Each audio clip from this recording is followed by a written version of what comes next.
Hello Adil. Bonsoir tout le monde, c'est Patrick. C'est Jean-Jacques. Je vous quitte quelques instants. Je suis en train de terminer une vidéo et un montage. Je reviens. Ok. Merci. Bonsoir tout le monde.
Bonsoir.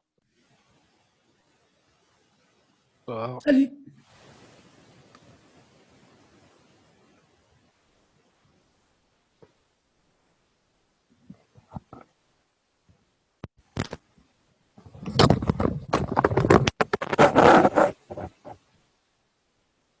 Adil, tu as suivi à 21h avec Anne, on va s'éjecter parce qu'on doit rentrer dans une autre salle de conférence. Je ne sais pas si tu avais vu. Non, j'ai pas lu, mais ok, pas de problème. Voilà, merci.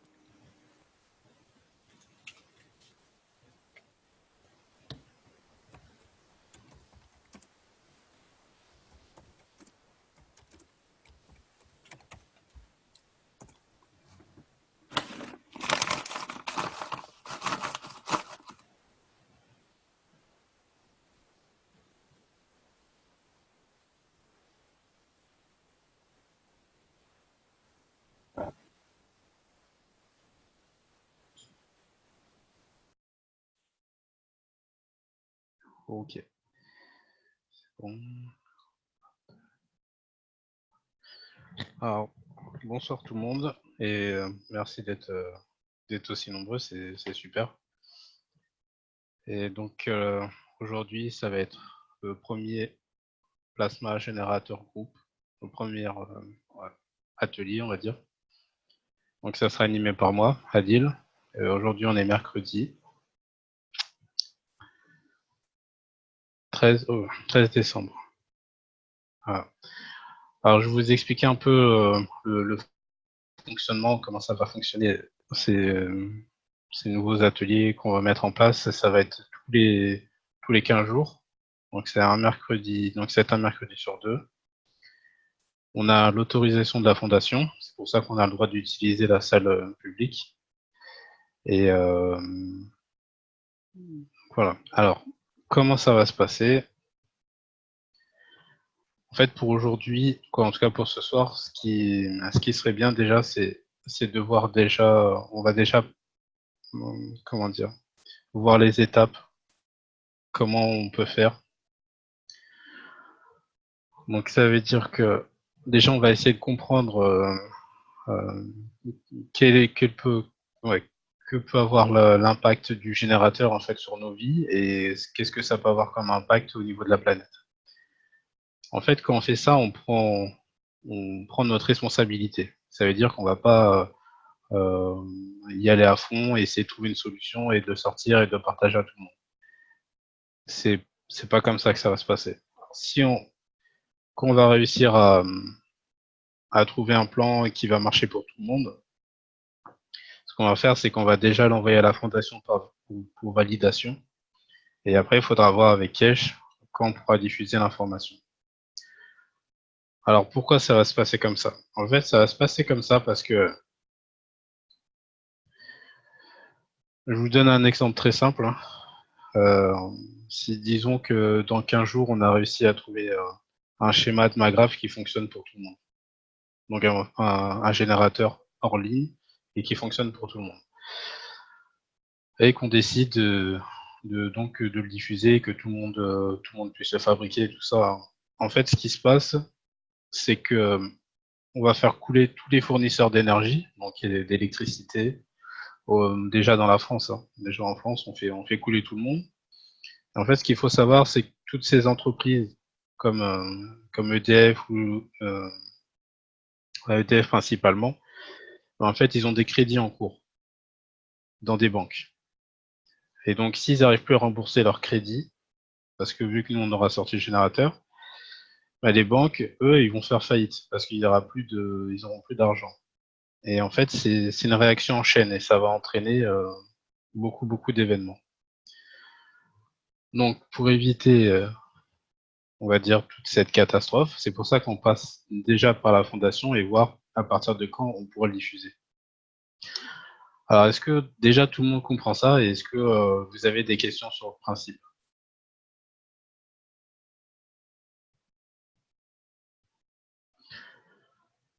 C'est vraiment de notre responsabilité.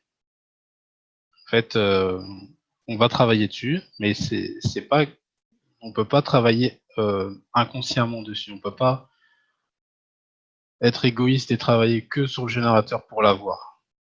En fait, on va l'avoir, mais ça entraîne beaucoup de choses, comme l'exemple que je viens de vous donner. Donc, si c'est OK pour tout le monde, j'aimerais bien que quelques personnes me disent que c'est OK, parce que c'est important de comprendre ça. Ouais, moi, je suis pas contre les principes, mais je veux dire, imaginez on réussit à l'avoir, je veux dire, avant que ça soit fabriqué en masse et qu'on coule l'Amérique, je veux dire, ça va mettre du temps aussi. Hein. Mais ceci dit, je comprends bien que tu passes par la fondation. Ouais. Moi, je pense aussi, comme toi, Ali, que ça mettrait beaucoup de temps, quand bien même demain on met le générateur en ligne et qui produit de l'électricité, etc.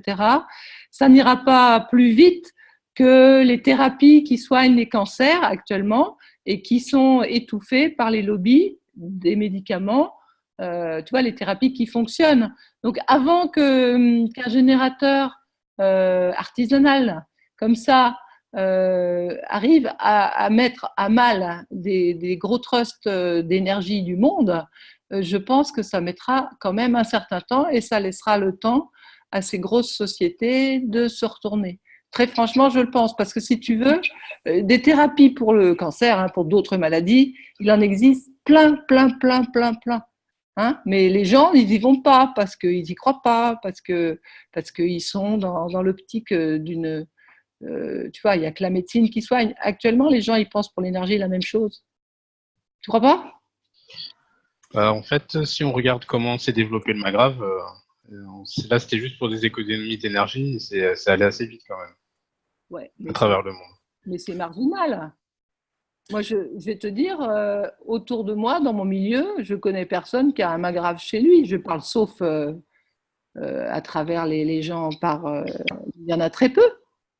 Pour moi, il y en a très peu. C'est très marginal. Combien tu crois qu'il y a de magraves en France Ah, je sais pas. sur À 60? Ariège, il y en a 0. Alors, et moi, je l'ai même pas et je vais en avoir un maintenant. Alors, Tu vois, moi, je suis. En Ariège, il y en a, hein, parce que oui, moi, je non, connais mais au moins 2 personnes qui en ont. oui, mais dans l'Ariège moins profonde qu'ici, quand tu passes déjà au-delà de Saint-Giron et que tu viens dans l'Ariège profonde, il n'y en a aucun. C'est pour ça, je pense que si tu veux, Oui, mais dans notre petit milieu, bien sûr qu'autour de nous, je sais qu'Adil, il en a, Fred en a. Enfin, tu vois, on sait bien qu'on commence, nous, en avoir, mais très franchement, c'est très, très marginal. oui, mais le Sors dans magrave les autres milieux, il n'y en n'a a pas pas. la même utilisation. Le générateur va, lui, produire. Donc, ça peut être un groupe qui se met qui nous récupère le projet et qui le commercialise. Et à ce moment-là, ça pourrait aller beaucoup plus vite. Et C'est vrai. si cette, Mais si cette politique elle est affichée très clairement, c'est que derrière, il y a de très bonnes raisons et il faut rester prudent. Ah non, mais moi, je ne dis pas qu'il ne faut pas rester prudent et pas le faire. Je pense, comme Lee, que ça ne va pas aller aussi vite, ça n'irait pas aussi vite que ça. Tu vois. Maintenant, la question, est-ce que le groupe doit être ouvert à tout le monde? Ça, c'est peut-être là où il faut se poser la question, parce que c'est vrai que chacun de son côté, on va être tenté d'essayer certaines choses. Et c'est le but de l'opération. Bien sûr, il faut bien voir si on arrive à le faire marcher. En fait, c'est une technologie qui est ouverte à tout le monde. Donc, je ne saurais pas pourquoi on dirait à certaines personnes de venir et pas d'autres. Après, pour ce que vous avez dit tout à l'heure sur les gens qui pourraient le commercialiser, c'est pas possible. Cache a déjà déposé les brevets sur sa technologie. Donc, il ferait jouer les brevets. Après, les trucs qui peuvent arriver, c'est qu'il y a une personne du groupe qui décide de faire des ateliers, comme moi je fais des ateliers magrave, qu'il y a des gens qui décident de faire des ateliers générateurs et que ça se propage. En fait, il y a que cette possibilité-là où qu'on diffuse les plans sur Internet. Mais on n'en est pas encore là, mais c'est un truc à garder dans le coin de la tête. Parce qu'il faut pas, comment dire, il faut essayer de voir l'ensemble et pas voir seulement le but qu'on veut atteindre.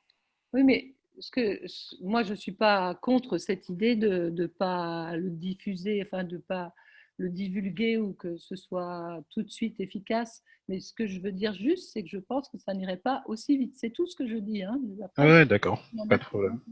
Et si je peux me permettre d'intervenir là pour tous les gens qui disent qu'il n'y a pas beaucoup de magraves en France, je vous ferai simplement, je porte en tout cas à votre connaissance que Adil, il a fait des ateliers magraves où il a fabriqué plus de 300 magraves. Hein. Entre les ateliers et les commandes, on est à plus de 500 magraves déjà. Voilà. Antoine, de son côté, c'est pareil dans le sud-ouest. Moi, quand j'avais fait une session en ligne en premier trimestre 2016, j'avais 40 personnes qui faisaient un magrave. Donc, on est quand même à plus que ce que vous avez l'air de penser. Et il y a des gens qui en ont et qui ne le disent pas non plus parce que ils sont inquiets, ils ont peur, ou voilà. Donc, on est à bien plus que ce que vous pouvez penser. Voilà. Parce qu'il n'y a pas que Adil, Antoine et moi qui faisons faire des ateliers, on est bien plus nombreux que ça. Et du coup, on ne connaît pas tout le monde, on ne sait pas ce qui se passe aussi en dehors de Facebook. Voilà, donc je pense qu'il y a beaucoup, beaucoup plus que ce que vous croyez. Oui, mais qu'est-ce que ça peut être beaucoup, beaucoup plus? Ça peut être quoi? 100 000 personnes? Ce serait déjà énorme. Oui, mais 100 000 personnes, c'est très peu en regard du nombre de compteurs électriques qu'il y a en France. Tu vois ce que je veux dire? Ça suffit largement. À partir du moment, ce qu'il faut que vous compreniez, c'est qu'à partir du moment où vous arrivez à, dans votre propre conscience, à conscientiser que voilà, ça c'est possible, vous le transmettez à la conscience collective. Et du coup, ça devient possible dans l'esprit de tout le monde. Et on a vu, si vous cherchez un petit peu dans les travaux scientifiques qui sont faits, je vous en ai parlé la dernière fois dans les travaux de Greg Baden, par exemple, cette expérience où on apprend que quand les gens méditent en groupe, ça s'en ressent sur toute la planète. Et il y a, alors je ne sais plus quelle est cette théorie qui dit que, je crois que ça revient à 1 personne sur 100 en fait, qui éprouve quelque chose, qui a une connaissance ou Il faudrait relire le truc, je ne suis pas une spécialiste, mais... C'est la théorie de Haramain. Merci, voilà. Je te laisse expliquer cette théorie parce que... Je l'expliquerai dans le prochain atelier jeudi, justement. Voilà. C'est assez complexe, hein, quand même. Enfin, une personne sur 100 peut-être suffit à changer la face du monde. Je vous expliquerai exactement le fonctionnement. Il faut passer par la physique. Hein. Voilà. Mais pour résumer, c'est ce que tu es en train de dire, Frédéric. Alors, c'est vrai qu'actuellement, 3000, même s'il y a 3000 magraves sur la France, c'est pas beaucoup. Si on compare avec les panneaux solaires, ça a mis près de 10 ans ou 20 ans avant que ça puisse commencer à prendre. Si on prend les éoliennes, c'est pareil. Donc, les gens, il y a une résistance à la croyance des gens. Et il y a un côté Saint Thomas. Voilà. Mais à partir du moment où vous allez pouvoir démontrer avec votre magrave, le prochain magrave, que ça fonctionne, ça va faire une traînée de poudre, ça va aller très vite. Hein. Ouais, c'est ce que je pense aussi. Ça va aller très vite aussi. Parce que ça n'a rien de comparable avec un panneau solaire, même si l'optique est a priori le même. Mais quand vous allez dire aux gens, je branche un appareil qui a la taille, entre guillemets, d'un micro-ondes, et puis j'ai du courant, j'ai pas besoin de panneau solaire, j'ai pas besoin d'éolienne, les gens ils vont faire des bons là. Hein.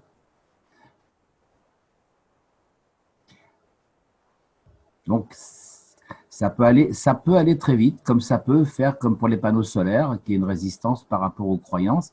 Mais il n'empêche qu'à partir du moment où mentalement on envoie l'intention, elle est partie, il faut qu'elle revienne. Alors, le retour de l'intention, quand on envoie l'intention à la source, le retour il est assez long parce que ça ne se fait pas en ligne directe, comme je vous expliquerai jeudi prochain.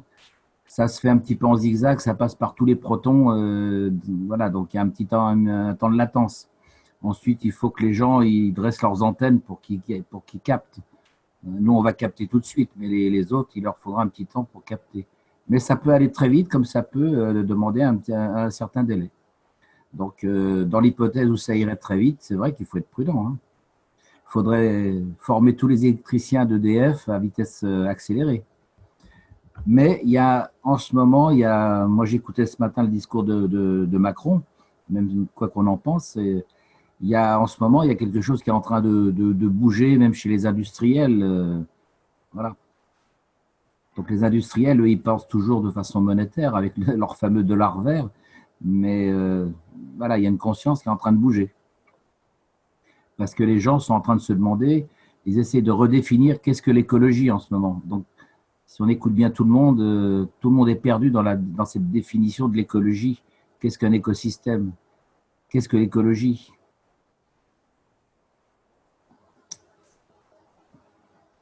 Voilà. Donc demain, je vous montrerai tout ça. Ok, merci. De rien. Alors, donc on va reprendre. Et donc voilà, ça c'était le préambule. C'est un truc qu'il fallait bien garder en tête. Ce qu'on peut faire maintenant, c'est, si pour tout le monde c'est clair, on peut commencer. J'ai vu que dans le chat, il y a une personne qui disait EDF a des crédits en cours, ok, mais c'est sans fin, vu qu'ils projettent de faire des usines solaires. Alors, heureux, emprunter, c'est sans fin. Ouais, je suis d'accord. Mais en fait, comme Jean-Jacques il a dit, en fait, on va pas leur laisser le choix.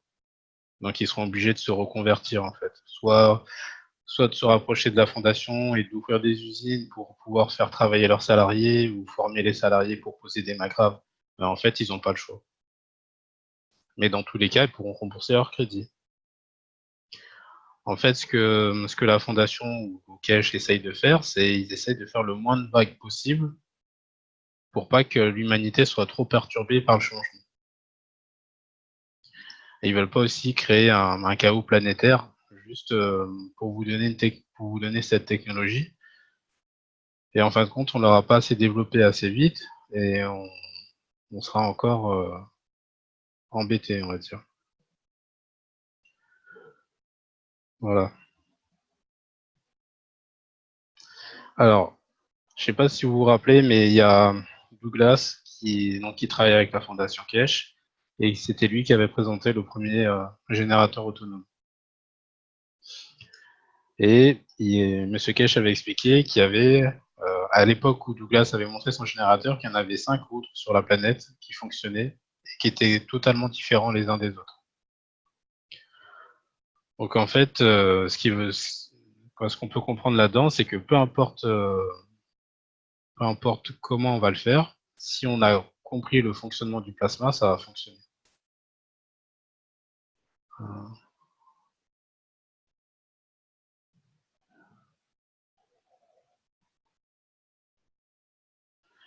Voilà. Donc, ce que je peux faire, c'est déjà vous remontrer si ça vous intéresse, je peux vous remontrer le générateur de Douglas. Envoie. Allez.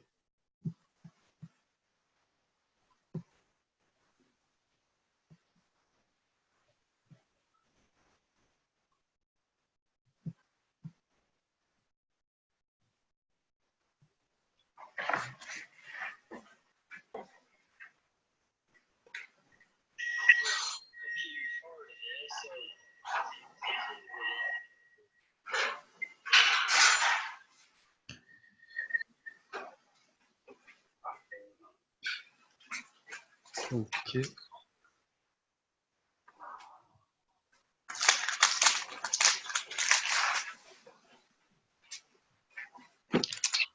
Est-ce que vous voyez là? Ouais. Ok. Non, ah oui, j'ai oublié de partager le son. Alors attendez, je recommence.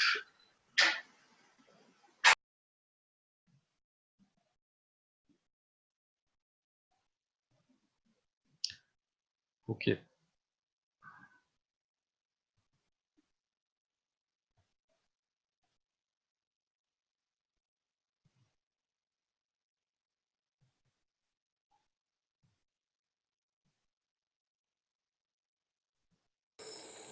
August the 12th.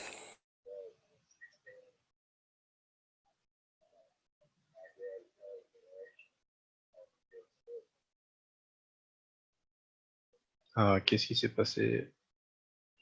Eh bien, il y a un tel Thierry Lyon qui a ouvert un truc et ça nous a coupé. Voilà, c'est bon. C'est bon?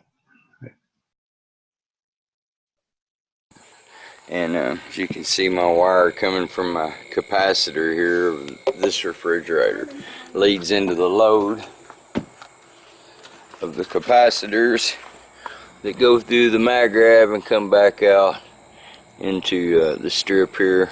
And, the ground ties from the strip, ground ties right there, and goes over here to an earth ground right there. Now then they turn the other compressor on.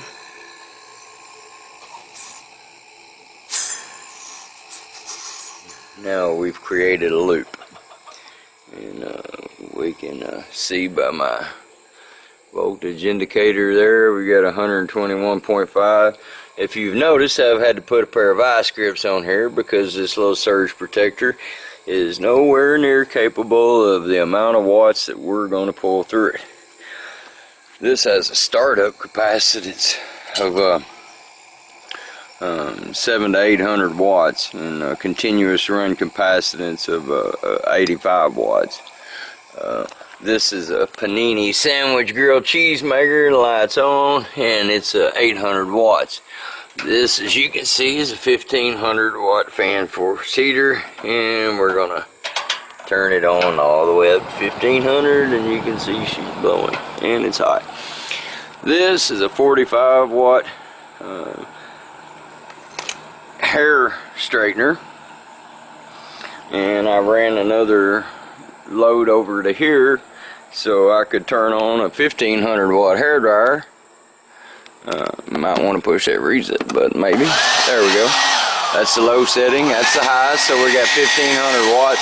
I'm gonna set it on the ground there. I don't want it sitting on my refrigerator. And of course the refrigerator is a key part of this, so you can see that it's working in there, ice in the fridge. Okay, so everything is on and operational. I just stepped on the ground there. And you can go ahead and turn on these fluorescents too. Forgot about those. And we'll get some thermal readings here for you. Show you that everything's working.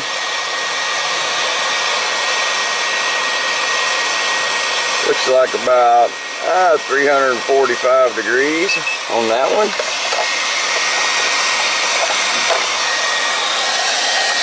Let's see what the heater's putting out. We gotta clear it. And then we'll go back to this over here. 241. And of course, the MagGrav coils. The bottom coil is, oh, sorry about that. The bottom coil, if I can keep it on there. 116, 111. The middle coil, 96, 95. Oh, and of course the top coil looks like bouncing back and forth. We're going to say 115. We got right here 87 degrees in that right there.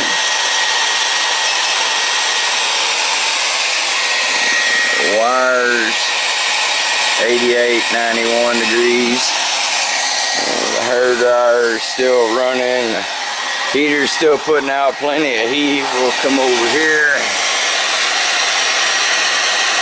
See what the hair dryer is putting out.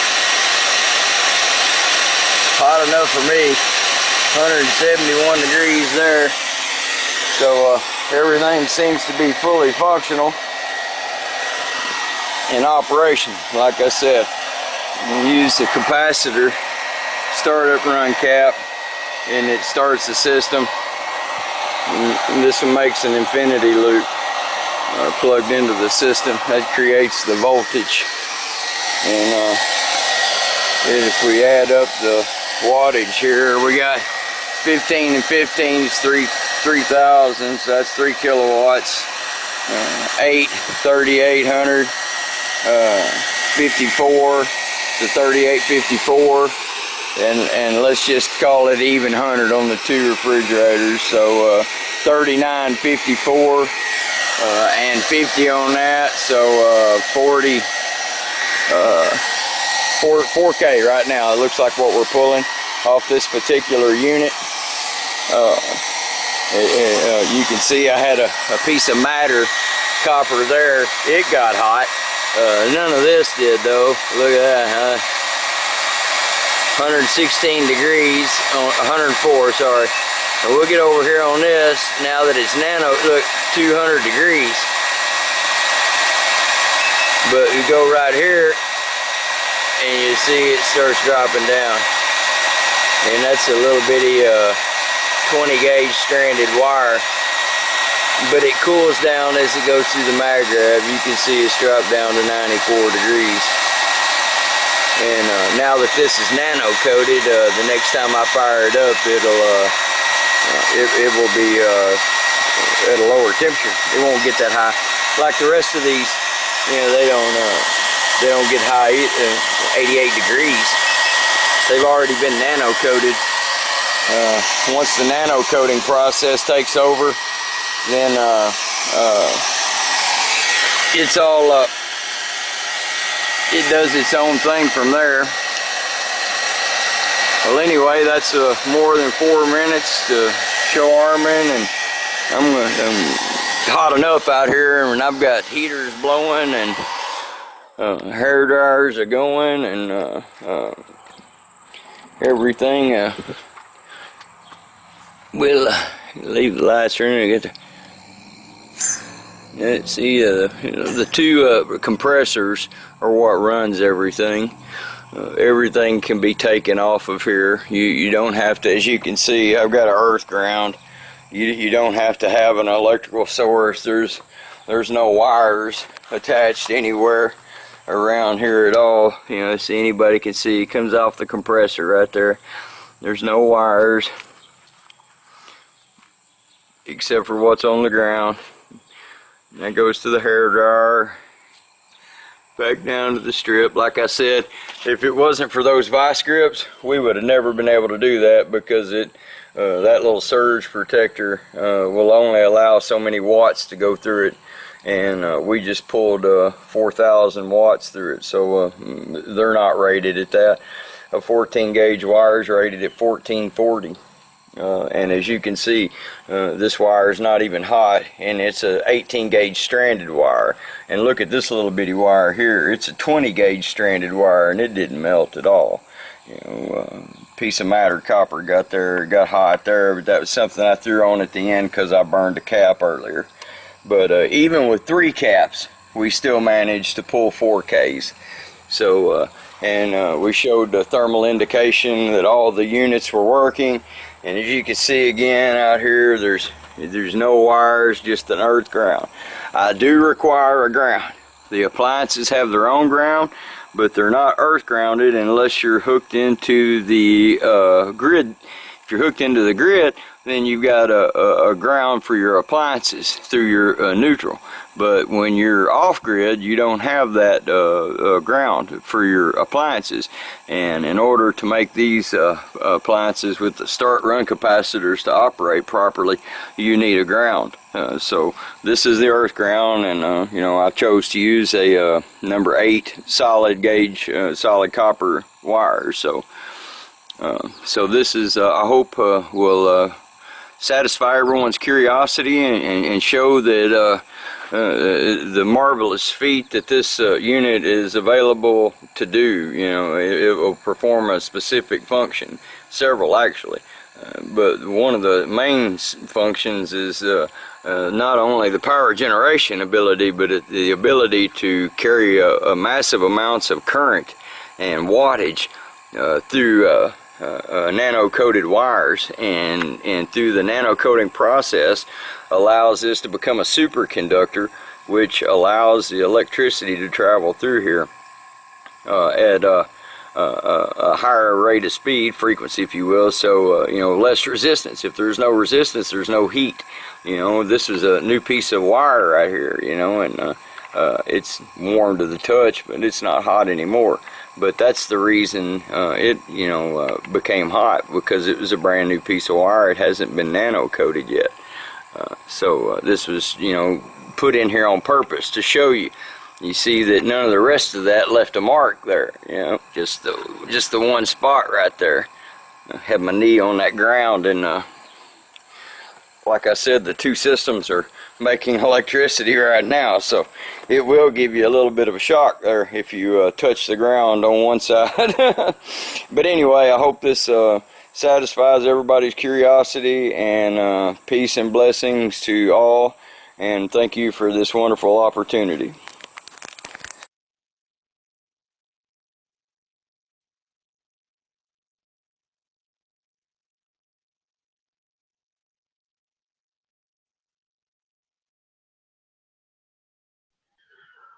Ok, donc en fait, Douglas, il nous montre que lui, il a réussi, en fait, qu'il a réussi à créer son générateur et qu'il fonctionne.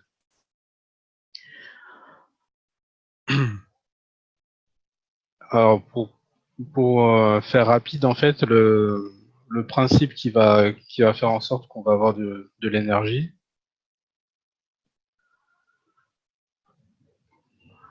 c'est pareil qu'en électricité, en fait, on a, pour revenir à, par exemple, à la centrale électrique. Donc en fait, on a la centrale électrique, et ce qu'elle nous délivre, c'est ce qu'on appelle une phase, ou 3 phases, ça dépend des fois. Donc il nous délivre un fil, parce que vous avez bien vu qu'à la maison, il y a 2 fils normalement sur les prises, et donc il nous envoie un fil qui va arriver à un transfo, donc à un transformateur d'énergie. Donc là, c'est de la haute tension qu'il y a ici. Et en fait, ici, ça repart vu que là, on est près des habitats, ça repart en 230 volts. Ils abaissent la tension, en fait. Et dans le même local où il y a le transfo, ils créent un piquet de terre et qu'ils envoient avec le fil rouge. Et en fait, le fil bleu qu'ils envoient aussi, c'est ce que nous on appelle le neutre. Et ce qui se passe, c'est qu'en fait, on a les électrons qui circulent de ce côté-là. Donc après, nous, on consomme l'énergie. Et l'énergie résiduelle, en fait, elle retourne au transfo et elle est délivrée à la Terre.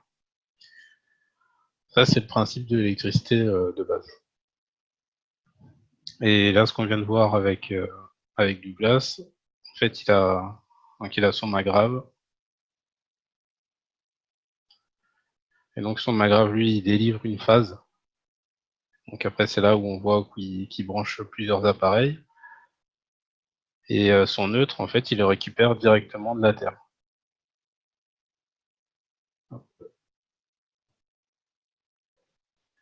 Et donc là, il a la tension, je crois que dans son pays, je crois que c'est 110, je crois. Donc il a 110 volts. En fait, ce qu'il arrive à faire avec son magrave, c'est qu'il arrive à créer une différence de potentiel. Alors, est-ce que tout le monde sait ce que c'est qu'une différence de potentiel ou j'explique?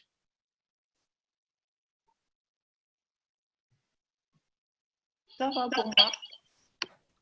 J'ai pas entendu. Je disais, ça va pour moi. Ah, d'accord. Ben, bon, bah, rapidement, alors, une différence de potentiel. Pour vous donner une idée, c'est comme si on avait une chute d'eau. Comme ça. La différence de potentiel, elle est ici, entre les deux. C'est là qu'il y a l'énergie, en fait. Pendant que l'eau coule ici, en fait, on va dire que là, on est à 0. Et quand elle sera arrivée en bas, on sera à 0. Mais que ici, pendant la chute, là, il y a l'énergie. Et on va dire qu'on a 1 pendant la chute. Et en fait, ce qui nous intéresse, c'est récupérer cette énergie-là pour pouvoir l'utiliser. Et c'est exactement ce que Douglas a fait avec le magrave.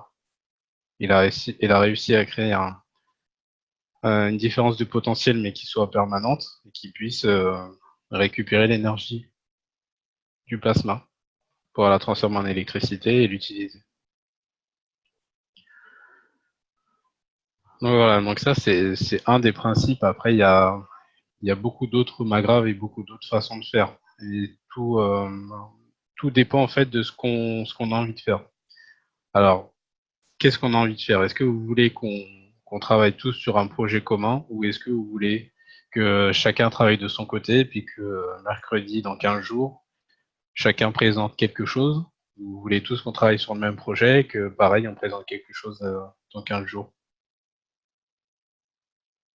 Même projet. On travaille tous sur le même projet? Oui, il faut travailler sur le même projet. Oui. Ok. Alors, si on travaille... Ça serait mieux, oui. Ok. Donc, si on travaille tous sur le même projet, en fait, il faut qu'on commence par reprendre un peu les bases. Ça fera de mal à personne. Et en tout cas, maintenant, nous, on connaît le cuivre, on connaît le revêtement qui crée la supraconductivité, donc avec le graphène sur le cuivre. On sait comment fonctionne le magrave. Et là, avec ce que nous a montré Douglas, en fait, et le schéma qu'il a donné à la fondation, on connaît en fait comment créer une différence de potentiel. Alors, est-ce que vous voulez qu'on essaye de développer le générateur de Douglas ou est-ce que vous voulez qu'on essaie de développer le nôtre? Mais il faut seulement comprendre en fait comment fonctionne le plasma. C'est aussi simple que ça. Mais il faudrait peut-être partir d'un schéma qui existe, hein, de quelque chose qui existe, parce que pour l'instant, on n'a pas grand-chose, quoi. Ouais, mais c'est ça que je vous dis en fait. C'est soit on peut faire une création, donc ça veut dire que ça va être notre création, ou soit on peut se baser sur une création existante et commencer par là. Et j'aimerais bien d'avoir l'avis de plusieurs personnes, même si c'est dans le chat, qu'on puisse savoir ce qu'on fait en fait. On peut peut-être partir d'un témoin tel que Douglas, par exemple, et puis après évoluer et faire le nôtre. Parce qu'il est quand même bien d'avoir un modèle pour voir un peu de tous les principes. Ouais. Je suis d'accord, moi. Ouais. Oui, parce qu'on ne va pas réinventer la roue, c'est trop de travail. Donc, vaut mieux partir de quelque chose qui existe, le perfectionner, déjà le refaire, d'une part, et ensuite le perfectionner. Ouais, ok. Alors, juste une chose, c'est qu'il ne faut pas oublier que Douglas, il est aux États-Unis et que eux, ils ont 60 Hz et 110 volts. Nous, ici, on a 230 volts et 50 Hz, la fréquence du courant. Donc, en fait, là, ce qu'il faudrait qu'on fasse pour commencer, c'est travailler sur le déséquilibre dans le plasma. En fait, là, quand on va créer le déséquilibre, ça va être un déséquilibre neutre. Ça va être seulement un déséquilibre dans l'énergie, tout simplement. Après, à ce déséquilibre-là, il faut qu'on lui ajoute l'information 230 volts, 50 Hz. Alors, attendez, si vous voulez qu'on parte sur le générateur de Douglas, je vais vous partager le schéma que j'avais prévu. Alors, Excuse-moi, Adil, est-ce que tu pourrais expliquer la notion de déséquilibre que tu viens de mentionner? en fait, le déséquilibre, c'est ce que je vous expliquais tout à l'heure, c'est la différence de potentiel. Ah d'accord, ok. C'est la chute d'eau. Ouais. D'accord, merci.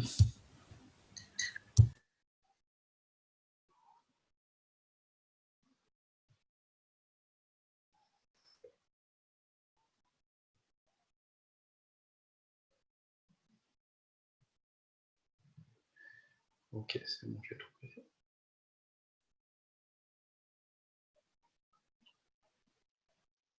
Voilà. Donc c'est ça le plan du générateur de Douglas. Moi j'avais travaillé dessus, j'ai travaillé un mois dessus, tous les jours. Mais, j'ai eu un peu de résultats, mais pas une continuité comme avec Douglas en fait. Alors,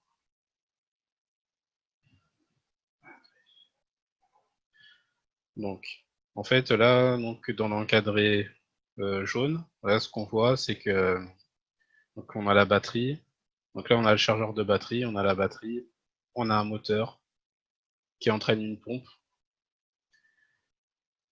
Et en fait, cette pompe, on va l'utiliser à l'envers. En fait, au lieu qu'on, alors, je vais peut-être dessiner en même temps, c'est le plus simple. En fait, au lieu qu'on lui envoie l'énergie par là, donc qu'on le branche à la prise et qu'on fasse tourner l'arbre, l'arbre, qu'on fasse tourner le rotor. En fait, on l'utilise à l'envers, on fait tourner le rotor et il va nous donner du courant. Et en fait, c'est cette partie-là qui nous donne l'information. 230 volts, 50 Hz. On la récupère ici en sortie, en fait. Et donc, cette information-là, c'est ce qu'on va envoyer à travers le dispositif. Donc là, on a un interrupteur, c'est un interrupteur basique, hein, comme ce que vous avez à la maison. C'est pour le basculer, en fait. Là, il y a les condensateurs, comme on a vu sur la vidéo de Douglas. En fait, il en a 3, mais il a expliqué qu'il y en avait un qui était sur le côté du congélateur. C'est vrai qu'on ne le voyait pas. Donc, il y en a 4. Et donc après, les condensateurs sont reliés au MAGRAV. Donc pour le câblage du MAGRAV, c'est toujours pareil, mais sauf que là, les gants, ils ont changé en fait. Et c'est ça qui permet le déséquilibre dans le plasma. Donc le MAGRAV, il nous permet le déséquilibre. Et la partie du haut ici, on envoie l'information. Après, on a cette partie-là. Donc, c'est les deux compresseurs de frigo. Alors, en fait, eux, ils vont fonctionner, on va dire, comme un cœur.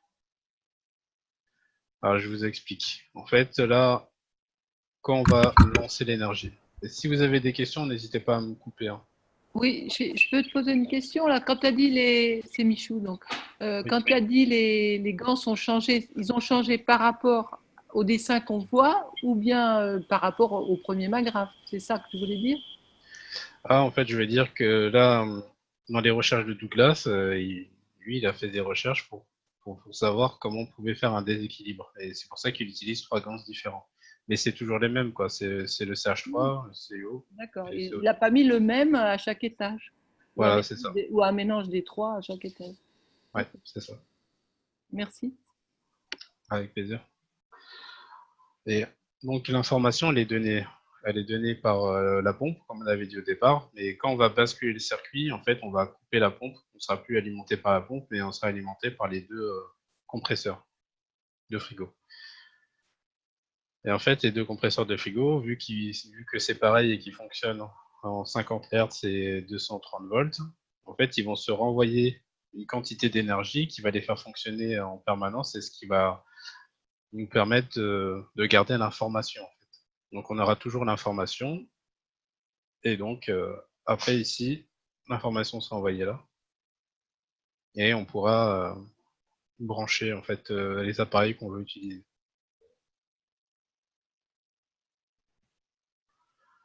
Est-ce que c'est clair pour tout le monde? Dis-moi un truc. En haut à gauche, là où il y a les dessins jaunes, ça c'est juste pour le démarrer, quoi. Hein? Là où il y a la batterie, les chercheurs et tout ça. Quoi. Ouais, c'est pour le démarrer. Mais quand même, les chercheurs, il faut les mettre à l'électricité au début, là. Tu ne peux pas les démarrer à l'air libre, quoi. En fait, c'est la batterie qui va donner l'énergie au départ. Les chercheurs, non, quoi. Non, le chargeur, il donne pas l'énergie. Lui, il va recharger la batterie, mais quand on sera passé par là, en fait, par la prise qui est reliée au Ah, magnéto. d'accord. Donc, juste, il faut la batterie, les petits moteurs et la pompe inversée, quoi. Ça, c'est pour le démarrer. Et ensuite, COP, ça coupe par un interrupteur, quoi. Ouais. C'est ça? Ok, bon, c'était ma question. Voilà. Alors, il y a aussi une chose qui est très intéressante et très importante aussi à savoir, c'est que, je ne sais pas si vous vous souvenez, mais Douglas était parti à la Maison-Blanche avec son générateur pour le présenter à Obama. Et en fait, son générateur, il n'a pas fonctionné sur place. Et en fait, ce que M. Kesh expliquait, c'est qu'il y avait que l'environnement qu'a créé Douglas chez lui avec ses gants et ses plasmas, c'était pas le même que celui-là qu'il y avait à la Maison Blanche. Et c'est pour ça que le Magrave, il n'a pas pu démarrer. Donc, ce qu'on peut comprendre de ça, c'est que Douglas il a créé son environnement avec les gants qu'il a créés et les plasmas qui sont chez lui. Et ce que je vous présente là, ou ce qu'il a donné à tout le monde, en fait, ça, c'est sa création. Ouais. Moi, je crois qu'il avait oublié quelque chose. Ouais, il avait oublié ça, en fait. Il avait oublié la pompe, La pompe, mais non? il en a acheté une et ça fonctionnait pas quand même. Non, finalement, ce qu'il avait oublié dans son schéma, c'est son environnement à lui, quoi. Ouais. C'est exactement ce qu'il a. Ouais, c'est ça. Donc, quand je vous disais, on peut démarrer sur ce principe-là, en fait, on peut démarrer pour comprendre comment il a fait, mais je sais pas si ça va marcher dans notre environnement. Voilà. Et il y a aussi le fait que ça, c'est la création de Douglas. Et comment vous dire? En fait, il l'a construit donc en suivant la technologie. Donc, il y a une partie de science, il y a aussi une partie de spiritualité. Et en fait, c'est sa création. Donc, c'est comment dire?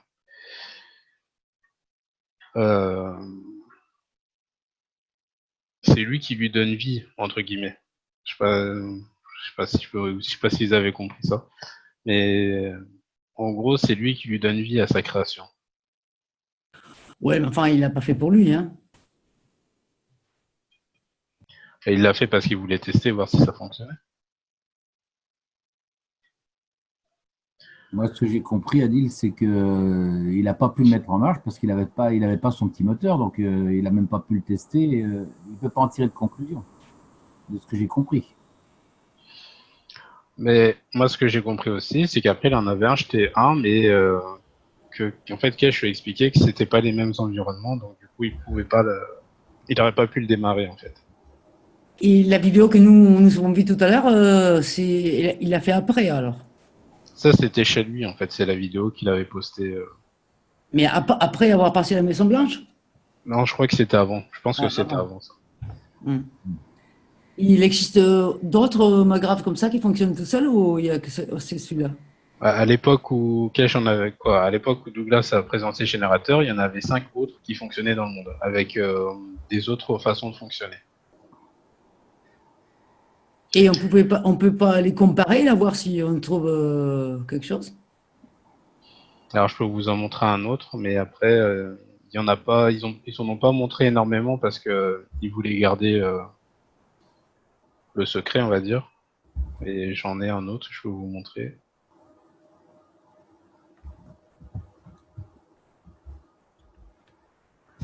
Le moteur qui sert de démarrage, là, c'est un moteur ou c'est un alternateur? Un moteur. Ça, C'est un moteur. Mais il est régulé ou pas?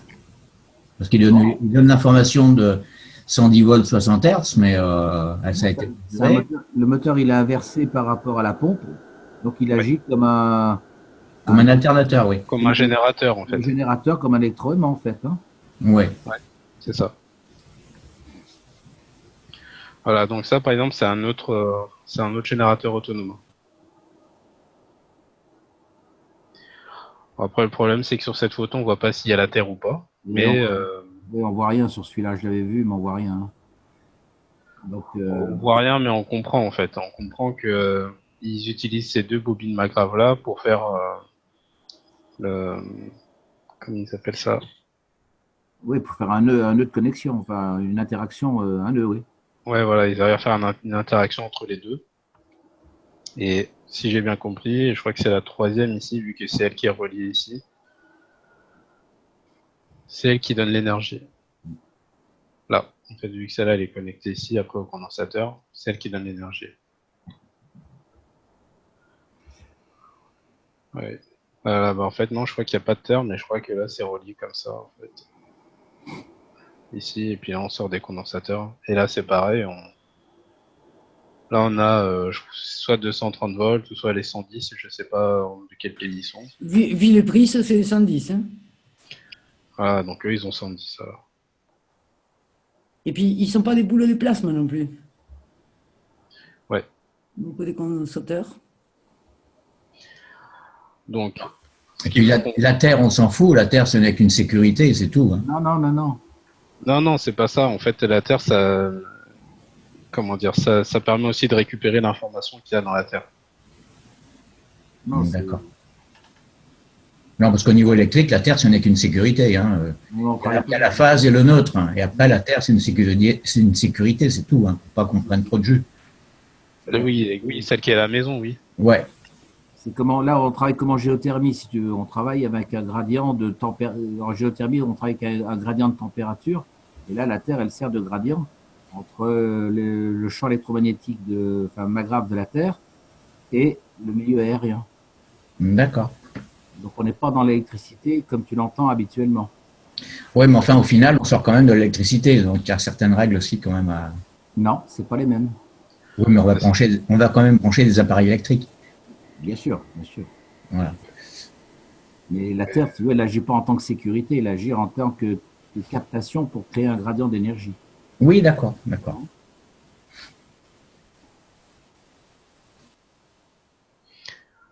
Alors, ce qu'il faut comprendre aussi, comme je vous disais tout à l'heure, au niveau de la création, en fait, tous les gens qui se sont lancés dans ces projets, ils ont mis leur pouvoir créateur. En fait, il y a une partie de technologie et une partie de la personne. Pour aller un peu plus loin, on pourrait dire que si on arrivait à développer notre propre champ en plasma, en fait, on n'aurait pas besoin de générateur, on pourrait tout faire fonctionner nous-mêmes. Mais passer par le générateur autonome, c'est une étape. Et donc, il y a, comme je disais tout à l'heure, il va y avoir une partie physique et une partie spirituelle. En fait, on peut pas aller l'un sans l'autre.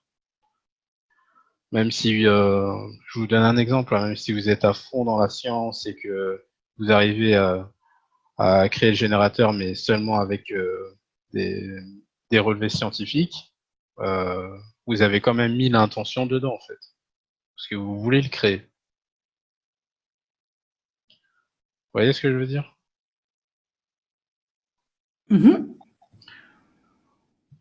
Voilà, donc les deux, ils sont pas dissociables. Donc, alors pour revenir sur l'autre photo.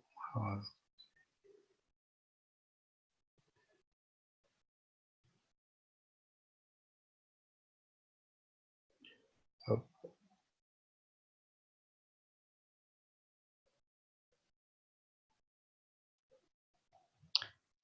Voilà. Donc, ben, si vous voulez, oui, on peut travailler sur celui-là. Alors, il y a aussi une chose à savoir, c'est que là, sur les condensateurs, ici, en fait, Kesh avait expliqué que, vu que Douglas, il était en 110 volts, il n'en avait besoin que de 4, mais pour nous, qui sont en Europe, on est en 50 Hz et 230 volts, on avait besoin de plus de condensateurs. Et je crois qu'il avait dit 12, je crois. Ou une dizaine de condensateurs pour... Ouais, 10, je crois, mais peut-être 12, ouais. Voilà, il y avait une dizaine de condensateurs à faire, au lieu d'en avoir 4. Alors, par expérience, hein, quand j'ai fait les condensateurs, là, il y en a un que j'étais en train de terminer le 4e, et j'ai pris un coup de jus. J'ai pris une décharge sur le dernier condensateur. Et donc sur les condensateurs, il y a une partie d'énergie aussi qui est créée. Alors,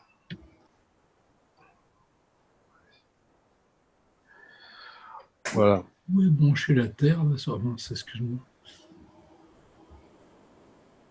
Sur le dessin, j'ai pas vu le branchement de la Terre sur le plan précédent. En fait, elle est là, la Terre. Elle est là. Ok, merci.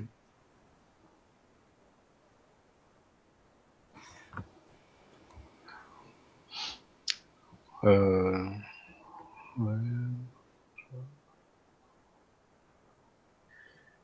Alors, si j'ai bien compris, quand on a débranché le circuit rouge et qu'on a branché le circuit noir, ce sont les moteurs qui font qu'on a du 220 volts et du 50 Hz. Non, il est autonome là, à ce moment-là. Ouais, il est autonome. Une fois que le courant est parti, tu peux couper le moteur, c'est-à-dire l'alimentation de la batterie, tu n'en as plus besoin, tu coupes les moteurs, et donc tu vis simplement sur l'énergie qui est auto-entretenue en fait. C'est pour ça qu'il y a les deux compresseurs. En fait, il n'y a même pas besoin des compresseurs. Hein. Non, il n'y a pas besoin des compresseurs. Il faut simplement récupérer les condensateurs, le triangle condensateur du condensateur. C'est ça qui nous intéresse dans les compresseurs. Parce que là-dessus, on va brancher des appareils qui marchent en 220 volts 50 Hz, on est d'accord? Tout à fait. Ouais. Et c'était ça la question, qu'est-ce qui fait alors dans le circuit que ça reste du 50 Hz et du 220 volts une fois que j'étais branché le... Eh ben, c'est les deux compresseurs qui permettent Ah voilà, c'est ça, d'accord. d'auto-réinjecter l'énergie créée au départ. D'accord. C'est le système Bedini en fait, hein, si vous connaissez. C'est-à-dire que les deux condensateurs, une fois que l'énergie est partie, elle passe dans le circuit noir à droite, mais en même temps, elle passe dans les condensateurs des deux frigos là. Et donc, avec ça, elle est réinjectée à son point source juste avant les condensateurs de cache. Et donc, il y a une partie de l'électricité qui est distribuée au magrave et une partie du courant qui revient au condensateur pour être réinjecté dans le circuit. Oui, donc les moteurs de frigo, en fait, ils fonctionnent à l'envers par rapport à leur destination première. Non, c'est pas qu'ils fonctionnent à l'envers, ils fonctionnent comme un condensateur, si tu veux, ça permet de stocker l'énergie. Donc, juste avant le point, parce que moi je ne peux pas faire le dessin à l'écran, hein, juste avant les condensateurs de Kesh, le point noir, là ici, voilà, l'énergie, donc elle va traverser les condensateurs, mais en même temps elle va aller vers les condensateurs du frigo pour être stockée et être renvoyée à la source. Donc c'est-à-dire que les deux condensateurs frigo, ils remplacent la batterie, si tu veux. Ils deviennent comme des batteries. Donc, à la sortie des condensateurs Kesh, le courant, il continue à circuler vers les magraves, mais en même temps, il vient fournir de l'énergie aux deux condensateurs du frigo pour être restitué à la source. Donc, en fait, c'est comme si les deux condensateurs, les deux compresseurs de frigo servaient de batterie. Puisque, en fait, le propre d'un condensateur, c'est de stocker de l'énergie et de la renvoyer plus tard. Donc, une fois que le circuit Kesh manque d'énergie, ben, c'est les frigos qui renvoient de l'énergie. On est d'accord, Adil? Ouais. Voilà. C'est comme si là, on était sur le premier. Voilà. L'énergie est stockée sur le premier. Et après, il va être renvoyé sur le deuxième. Voilà. Et quand le deuxième aura atteint son démarrage, en fait, du compresseur, l'énergie va être renvoyée à l'autre. Et en fait, on a une boucle infinie, en fait, ici. Voilà. Entre les deux. Oui, c'est un circuit oscillant. Tout à fait. Ouais. Non, pas oscillant. Auto-entretenu, on va dire. Oui, c'est comme un multivibrateur, quoi, en électronique. Alors après, je sais pas, je suis pas fort en électronique. Il y a un truc important ici, c'est... Ouais, c'est ça, ouais. C'est ça, là. Ça, c'est C'est un condensateur, ça. C'est un condensateur. Voilà, c'est le vrai condensateur. On ne le voit pas sur l'autre. Voilà, il n'y en a pas sur l'autre. Ouais. Et en fait, ce condensateur-là, pour le démarrer, pour le charger, pour faire tourner le premier compresseur, il faut beaucoup d'énergie, en fait, pour pouvoir le démarrer, celui-là. Mais une fois qu'il est démarré, normalement, ça fait le circuit. Alors, il y a aussi une chose, c'est que toute cette partie-là, on peut la remplacer par un transformateur de tension. Vous savez, 12 volts, 230 volts. Ça vous... C'est un onduleur. C'est un onduleur, quoi.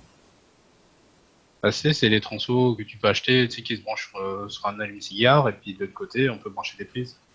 Oui, d'accord, mais là, on a du 12 volts continu et on sort du 230 volts alternatif, donc c'est un onduleur. Ok. Donc voilà, parce que là, moi, j'avais fait cette méthode-là, mais pour bien tenir les moteurs et tout, parce que ça tourne assez vite, hein, quand même. Parce que là, il faut un moteur qui tourne très vite pour pouvoir créer les 230 volts en sortie, pour que ça soit stable aussi. Voilà, donc vous pouvez le remplacer par ça. Ça marche aussi. Et, à l'heure actuelle, il existe des condensateurs pour lancer les batteries de voiture aussi. C'est des condensateurs au graphène, justement. Ah ouais, d'accord. Donc finalement, on est en train de se casser la tête pour rien. Et puis en plus, ça coûte pas très cher. Et à la place des condensateurs du frigo, là, c'est pareil, on pourrait mettre des condensateurs graphène. Ouais. Il faudrait tester. Hein. Enfin, il faudrait un condensateur et l'autre, c'est une résistance, hein, simplement. Mais le condensateur qui est sur le frigo, c'est celui qui est à l'origine? Oui. C'est celui d'origine? Oui. Et le deuxième condensateur du deuxième compresseur, il a été ôté? Non. Il a été enlevé? Non, il n'y en a pas. Oui, il a été enlevé, oui. Non, mais à l'origine, il y a un condensateur sur le compresseur d'un frigo. Oui, il est enlevé. Il a été enlevé. Oui. Et là, ce que vous voyez là où il y a marqué TPC, en fait, ça, c'est une protection. C'est une protection thermique, en fait. Si ça chauffe trop, ça coupe. Oui, c'est un rupteur, c'est ça. Ouais. C'est-à-dire que une fois que la température est atteinte, hop, il déclenche. Oui.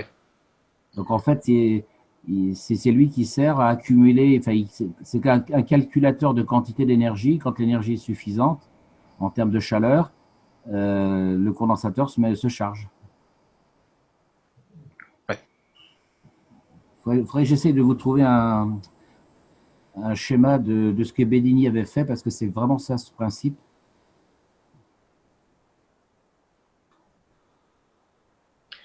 Alors, pour finir avec le… Mais le PTC, là, mince, j'ai perdu le nom. C'est le thermostat, alors?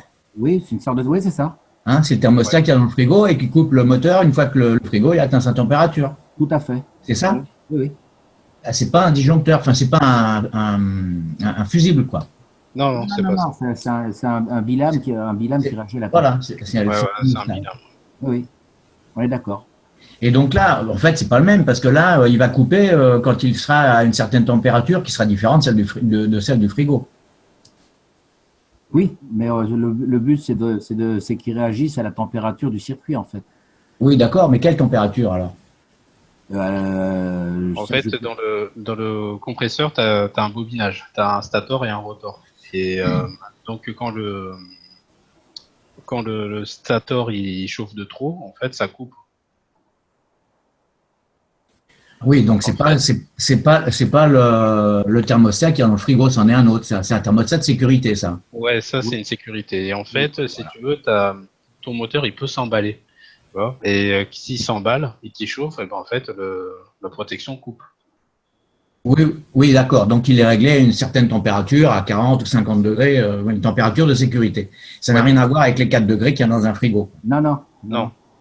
D'accord. Alors ici, tu as l'entrée stator, là, tu as le rotor, et ici, tu as le commun. Ok. Et en fait, si on regarde bien le schéma, donc si on suit l'électricité, comme je vous ai montré, là, que j'ai fait les flèches, en fait, on va rentrer ici. Là, on va rentrer par le rotor. Le rotor et ouais, et en fait, on rentre aussi par le stator. Alors, attends, là, que je regarde. Ouais, c'est ça. En fait, on envoie ce qu'on peut considérer comme le moins sur le stator. Et en fait, on va envoyer ce qu'on considère comme le plus sur le rotor. Voilà. Et en commun, en fait, on va sortir et on va alimenter le stator de l'autre. Et les câblages, ils sont inversés pratiquement.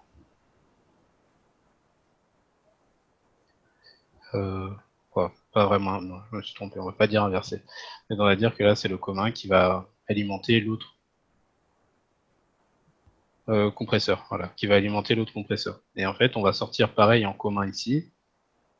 Hop, et donc le commun, si on regarde bien là, il fait une boucle. C'est lui qui va créer la boucle. Il va réalimenter en fait le premier ici. Et il va aussi permettre de récupérer l'énergie. Alors, c'est-à-dire qu'en fait, quand le premier coupe, ça déclenche le second. ah oui, c'est ça. C'est ça. Le condensateur, là, en fait, quand il va se couper, automatiquement, c'est le second qui se met en marche. Voilà, donc ils oscillent, c'est un oscillateur. Voilà. Ouais, c'est ça. Quand le second se coupe, c'est à nouveau le deuxième qui se met en marche.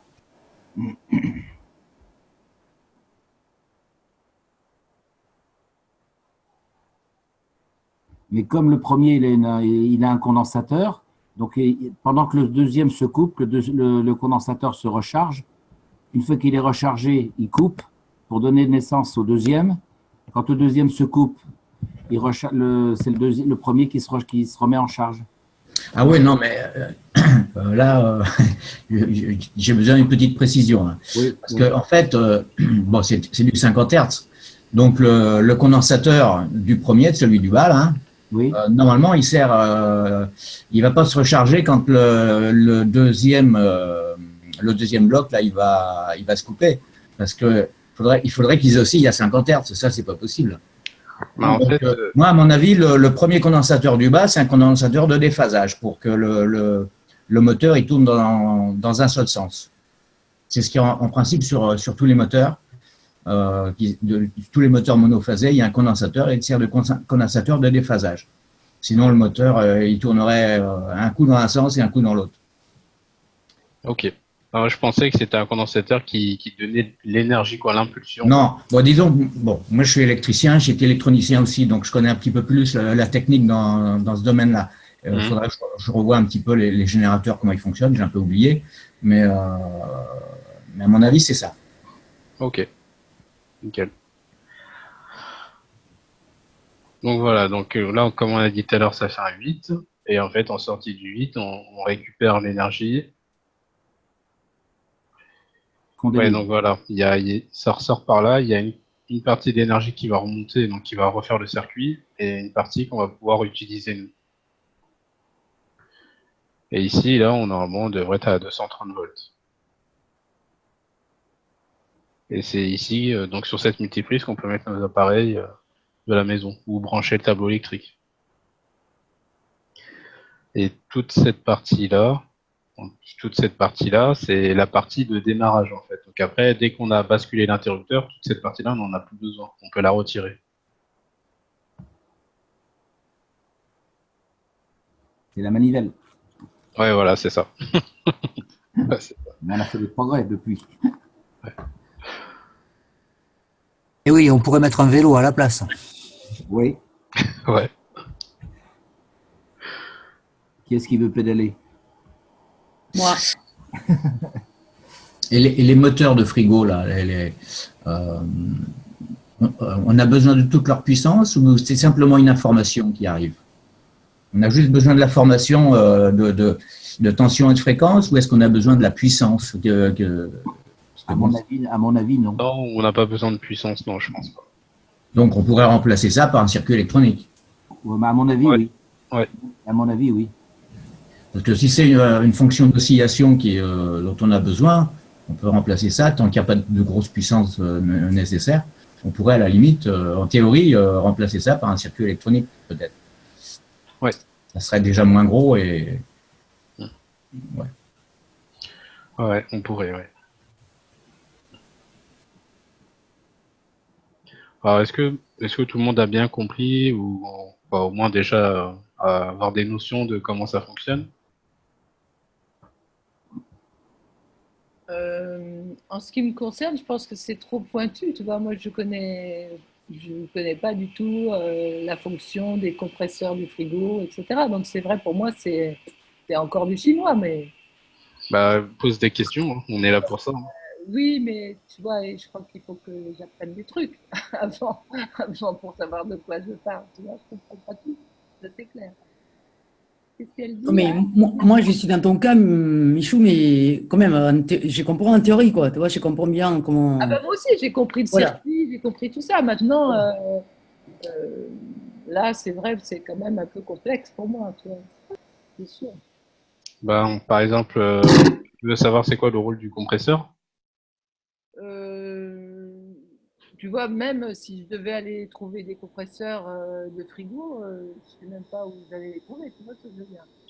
Ah, bah, tu peux les trouver dans les déchetteries, par exemple, tu vois, les frigos qui jettent, les congélateurs et tout ça, tu peux récupérer des compresseurs. Quand je vais être devant le frigo, je ne veux même pas savoir où trouver le compresseur, tu vois ce que je veux dire?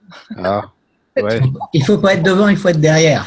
Tu comprends, mais bon, j'entends qu'il y a des experts électriciens, c'est parfait, mais c'est vrai que je irais faire un stage pratique, je crois, avec quelqu'un.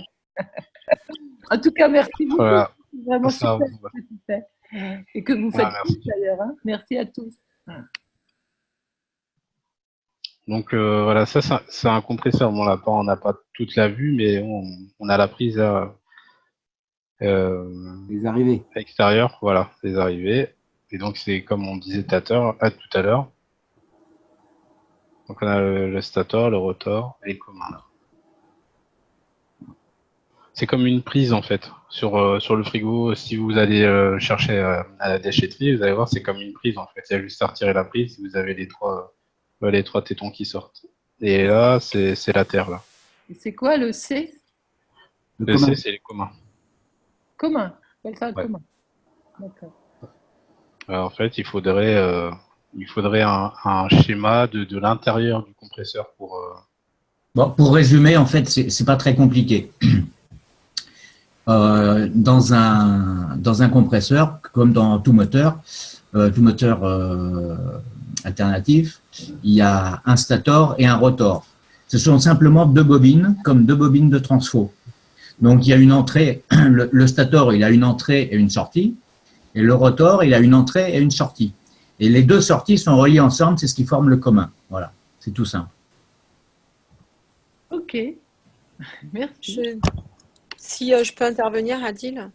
Oui. J'ai entendu dans une traduction que j'ai fait sur la distribution que dans le générateur, il n'y aurait pas en fait de pièces mobiles, c'est-à-dire de pièces qui bougent ou qui peuvent périmer. Et voilà, si ça peut vous apporter une info, parce qu'il me semble que dans le compresseur, il y a des trucs qui bougent. Je ne suis pas sûre que dans le dernier modèle, ils en aient mis un. Non, je Alors, pense pas non plus. Hein. C'est voilà. vraiment du statique. Mais Ouais. là, ouais. Merci pour l'info. Si vous trouvez une solution pour le remplacer, je pense que ça serait pas mal. Alors, Moi, j'avais vu dans dans le 134, le KFW 134, ils avaient décrit ce générateur-là. Et il y avait un prototype, effectivement, avec deux magraves à la place des deux compresseurs. Ça fonctionnait pas encore tout à fait, mais c'était voilà, c'était en cours. Ouais. Sincèrement, si vous pouvez réfléchir, moi je suis pas assez branchée là-dedans, hein, mais si vous pouvez réfléchir à remplacer le compresseur par autre chose qui apporte le même rôle, en fait, ça serait, à mon avis, peut-être plus préférable. Ouais. C'est ce qu'on a dit tout à l'heure, peut-être changer par un circuit électronique ou par deux magraves, ça à voir en fait. Le problème de mettre deux magraves, c'est qu'on n'aurait pas comment dire, une fréquence peut-être stable. Voilà, je ne sais pas comment on pourrait faire une fréquence stable et une tension stable avec des magraves. Normalement, ils s'adaptent, les magraves. C'est-à-dire que le plasma est intelligent et le magrave, il s'adapte à ce qu'il faut, à la situation, à la demande et à ce dont on a besoin. Après, je pense aux réacteurs aussi. Si on pouvait caser des réacteurs là-dedans, ça pourrait être efficace à mon avis. Par contre, du coup, là, ça bouge, évidemment. C'est une pièce qui est mobile, hein, parce que le réacteur, il tourne. Et par exemple, la balle de plasma qui est au centre des coils, enfin des bobines, pardon, si on arrivait à la faire tourner, par exemple, sur un réacteur, ça pourrait être intéressant aussi à réfléchir. Oui.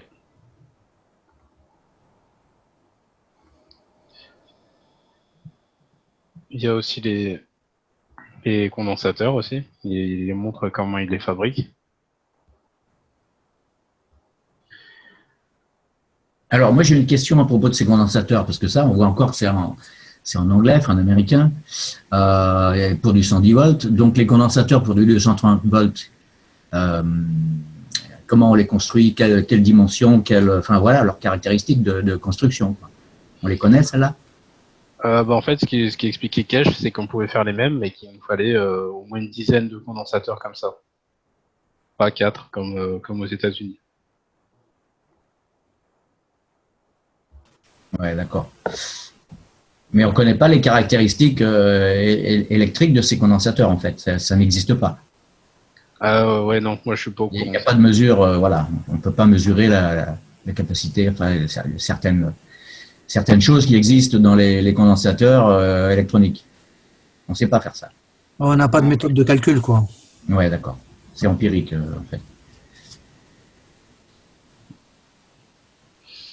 Après, il faut peut-être en fabriquer et les tester, voir si on peut faire des relevés dessus, par exemple. Ouais, il faudrait essayer, ouais.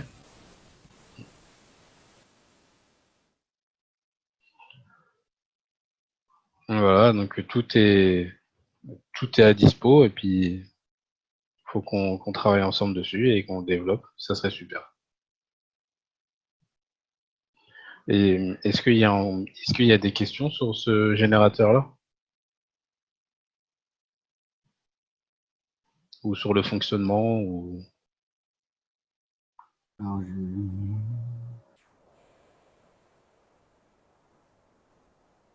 On pourrait avoir une copie de ce schéma. Je sais que ça a déjà été diffusé, mais celui-là, il a l'air bien détaillé, assez complet. mais C'est une copie d'écran. il est dans plasma, dans zone plasma normalement. On fait une copie d'écran. Ouais, tu peux faire une copie d'écran. Ouais. Ouais, je les ai, je vous donnerai le lien. Hein. Ils sont sur le site, je vous donnerai le lien, vous irez voir. Et ils sont en français. Je vais vous partager, si vous voulez bien, deux schémas qui s'appellent les schémas de Bedini et qui permettent de récupérer justement l'énergie en parallèle d'un circuit électrique. Alors, je ne sais pas si c'est les bons schémas. Il faudra que vous les étudiez, que vous les regardiez. Je ne sais pas si c'est ceux-là. Je viens juste de les récupérer. Je peux partager, s'il te plaît? Oui, oui, c'est bon, tu peux. D'accord, merci. Alors,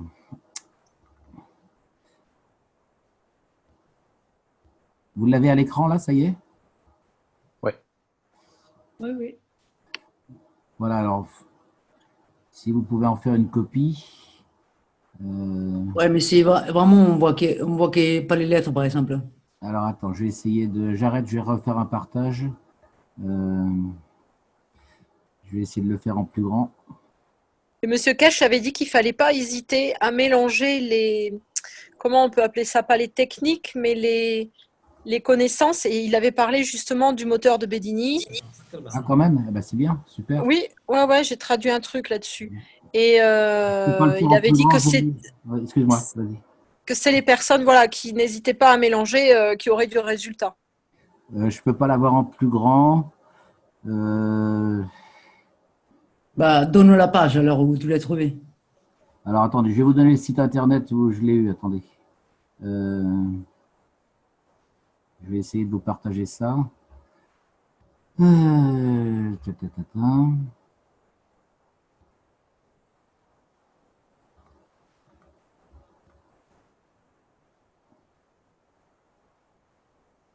Ah ouais, mais j'ai mon.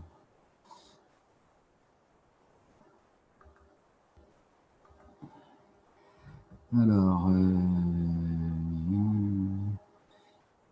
participants, questions-réponses. En attendant, Vas-y, donc, reprends la main si tu veux reprendre la main. donc je regardais le chat. Donc, il y a Jean-Marc qui demande comment on peut démarrer le moteur du haut sans le condensateur de démarrage. En fait, je crois vu que le bas il permet de démarrer, donc il y a un condensateur en bas qui va donner l'énergie, donner l'impulsion pour celui-là du bas. En fait, quand l'énergie va être envoyée en haut, il y aura l'énergie suffisante en fait pour faire tourner l'autre. C'est pour ça qu'il n'a pas besoin de condensateur celui-là. Si j'ai bien compris. Hein. Et Adil, il faudrait réfléchir à un système aussi pour renouveler les ganses. Ouais. C'est vrai. Il y a Jean-Noël qui dit « Cela ne sert à rien, il faut trouver une autre méthode. » Bah, si tu as autre chose à proposer ou à nous présenter, il n'y a aucun problème. Voilà, si tu décides que mercredi, mercredi dans 15 jours, tu veux nous proposer autre chose, on est ouvert, il n'y a pas de problème. C'est pareil, hein, s'il y a d'autres personnes qui ont des idées et tout, n'hésitez pas à partager parce que là, comme on disait, là on va démarrer sur ce générateur-là, mais ça va nous permettre de comprendre. Et après, on pourra travailler sur soit notre générateur qu'on pourra créer ensemble, ou si une personne a réussi à créer son générateur, qui peut nous l'expliquer, voilà. Mais tout est ouvert, il n'y a aucun problème. Je viens de vous partager le site où j'ai trouvé les moteurs Bedini. Il y aura plein d'autres techniques dans le genre. Si vous voulez aller puiser des idées.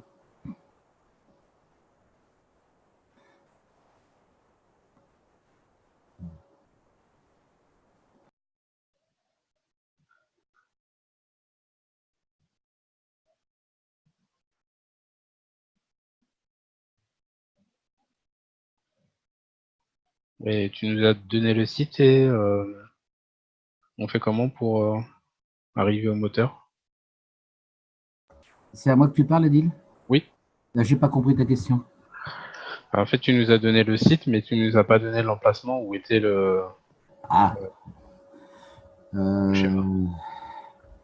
Alors, c'est…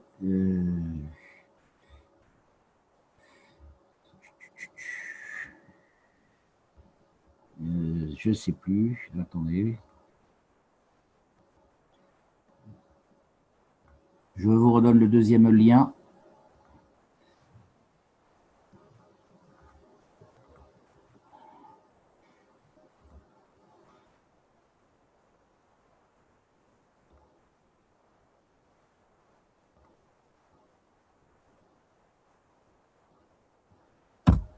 Voilà le lien.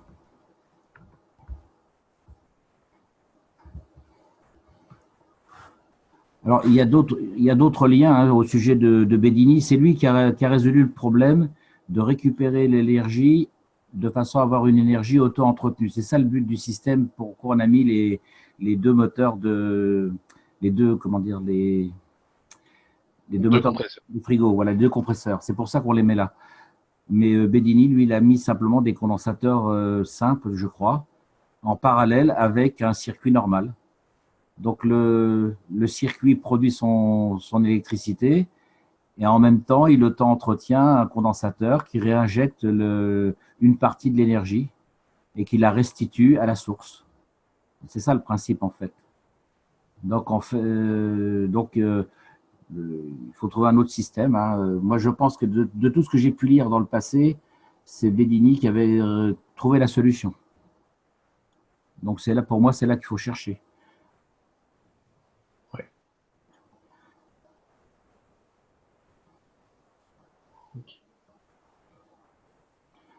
Alors, il y a d'autres systèmes de récupération d'énergie, mais il me semble que c'est lui qui a trouvé la solution la plus simple et la plus élégante.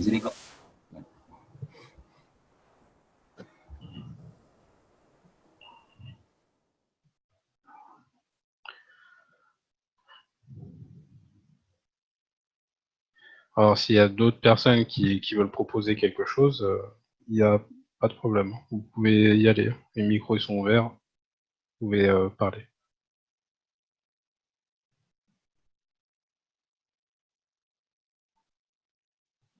Moi, je me demandais si on pouvait mettre en triangle, tu vois, un peu comme les réacteurs qu'on fait en pyramide, là. C'est-à-dire mettre les 3 sets en triangle et par exemple mettre les condensateurs en haut.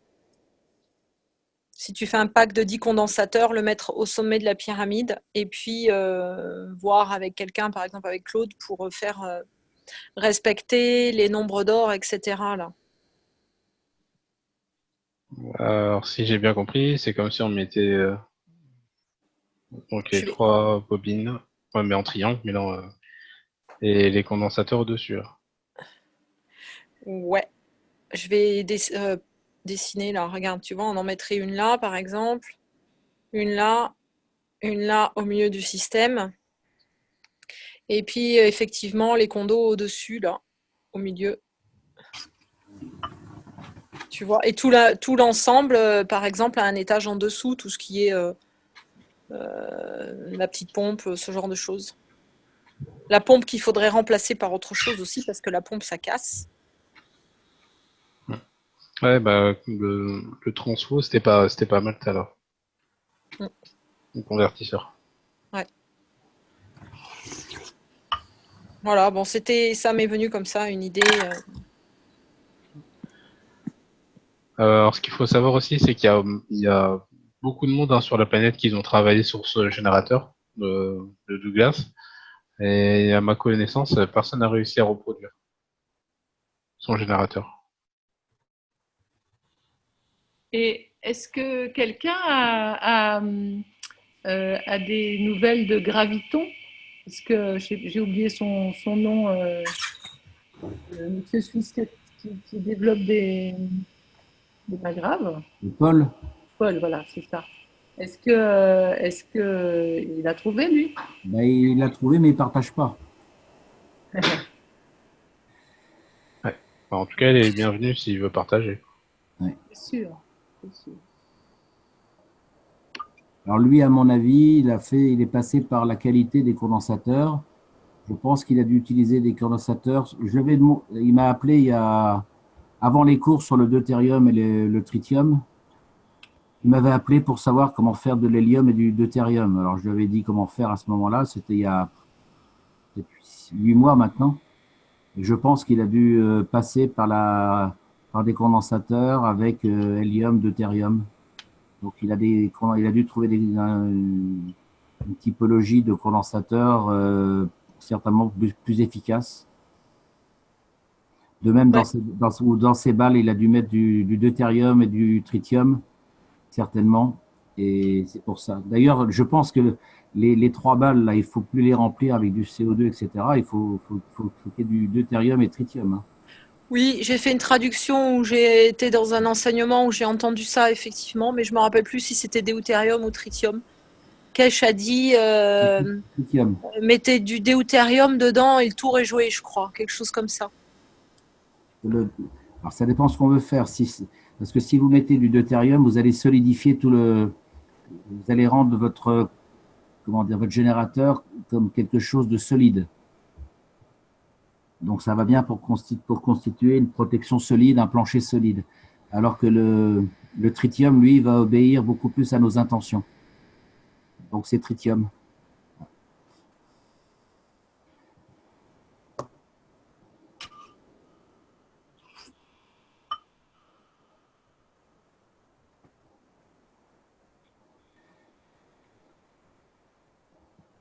Parce que je crois que Paul, il a aussi développé un autre appareil qui serait un booster du Magrave.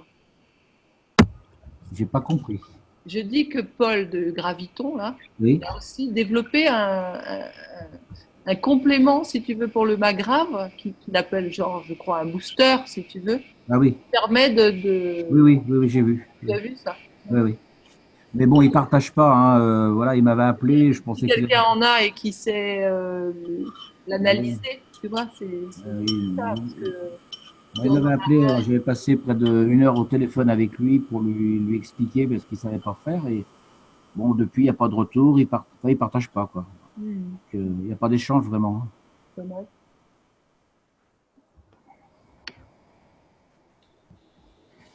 Bon, je sais pas si c'est vraiment son intention, mais il a peur de passer pour un rigolo si son truc ne marche pas. Alors, son objectif, c'est d'avoir un truc à 100% d'énergie.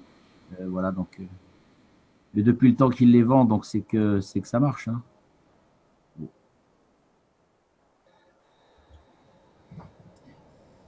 Voilà, donc moi je pense qu'il faut s'orienter sur des balles avec du tritium, puisque maintenant on sait le faire. Hein.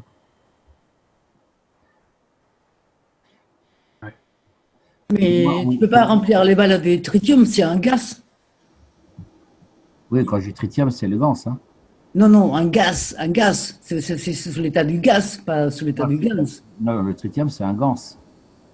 Oui, mais tu peux le faire comme un gaz. C'est ce qu'il a fait Rodrigo. Moi, j'ai posté un truc en PDF là, sur le tritium là, où il expliquait comment il a fait, quoi. Et il disait que toi, pour faire ce gaz, ça allait fonder les trucs en plastique ou en verre, et finalement, il a mis dans une sphère de cuivre. Là, on parle du tritium, du gaz tritium. Hein. Oui. Pas de gaz. Oui.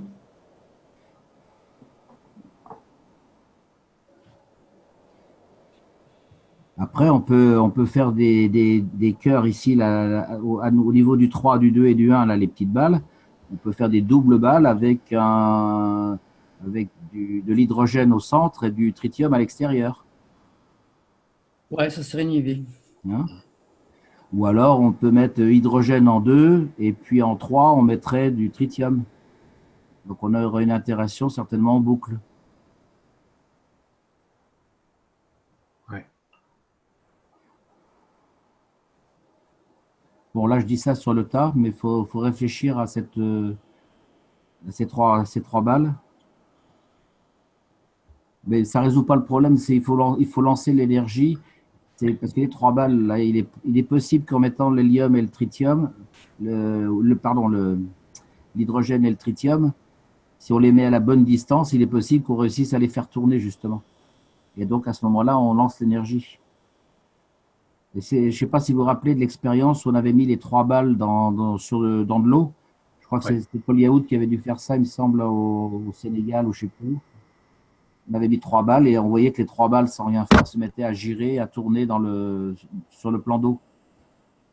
Donc ça veut Ouais, je dire, m'en souviens. voilà, donc ça veut dire que déjà avec simplement l'oxyde de cuivre, l'oxyde de zinc et qu'est-ce qu'il avait mis encore, le CO2, on arrivait à avoir un mouvement.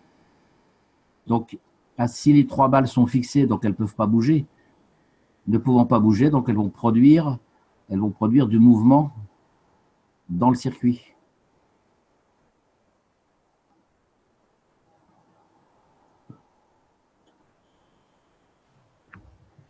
Ouais.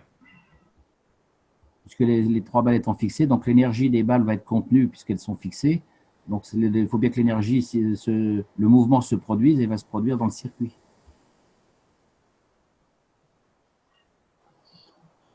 Ouais. Ouais. Donc il faut réfléchir là-dessus.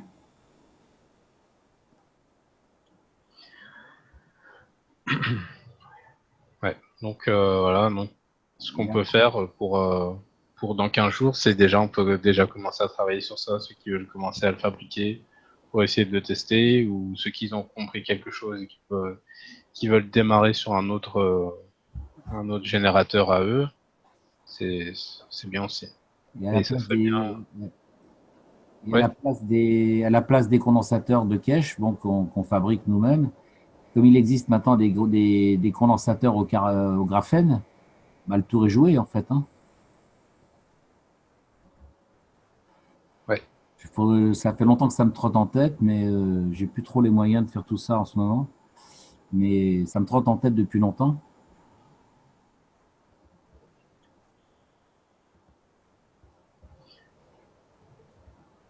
Ouais, moi de mon côté, je vais essayer de contacter Paul Yatout, parce que je m'en souviens comme on avait présenté ces schémas dans un cours un cours français là. Oui. Lui, il essayait d'expliquer des trucs avec sa connexion trop pourrie. Chaque fois, ça s'est coupé, quoi. Mais lui, il comprenait très bien comment les plasmes, tu vois, rentraient dans les circuits, quoi. Hein. Donc, je vais essayer de le contacter, voir si je peux avoir une info, quoi. Moi, je pense que le Magrav, on peut le faire avec une simple pile de 1,5 V ou 4 volts, hein, ça ne tient pas beaucoup de place dans le Magrav. Et la pile serait une pile batterie. Et avec le système de condensateur, eh bien, l'énergie serait auto-entretenue et relancée constamment dans le Magrav. Puis le Magrav, il va produire son énergie. Donc, on a juste besoin d'une petite pile avec les bons condensateurs. Ça peut le faire aussi. Ouais. Comment? J'ai dit oui, ça peut le faire aussi, ouais. Puisqu'en plus, il resterait le problème d'avoir du 220. D'avoir la bonne fréquence, oui. Bah, en fait, comment dire, là, en fait, dans le schéma tel qu'il est présenté, on a l'information de 130 volts. Mais ça reste qu'une information, en fait. Si nous, on arrive à apporter cette information, on n'en a plus besoin. Ah, tout à fait. C'est comme quand au départ, quand on avait un Magrav, on pensait qu'il fallait absolument le brancher. Et en fait, on se rend compte que même si on ne le branche pas, ça marche quand même. Si ça se trouve, en mettant simplement une ampoule qui est destinée à marcher sur du 220, on a l'information. C'est possible, ouais. Ça me vient à l'esprit maintenant. Parce que moi, j'ai fait un test sans le vouloir à la maison, en fait, et j'avais du fil de cuivre qui était pas loin du fil nano-coté. Et il s'était pas connecté, il se touchait pas, ni quoi que ce soit. Et même à distance, le fil, il s'est nano-coté aussi. Ouais. Voilà, donc, c'est pour ce que je disais tout à l'heure, on n'est pas forcément obligé de brancher Magrav. Donc, c'est pareil pour là, on n'a pas forcément besoin de l'information. Ce qu'il faut pas que vous oubliez, c'est que vous êtes les créateurs. Donc, c'est à vous de décider, en fait, comment ça va fonctionner. Et avec votre niveau de compréhension, bien sûr.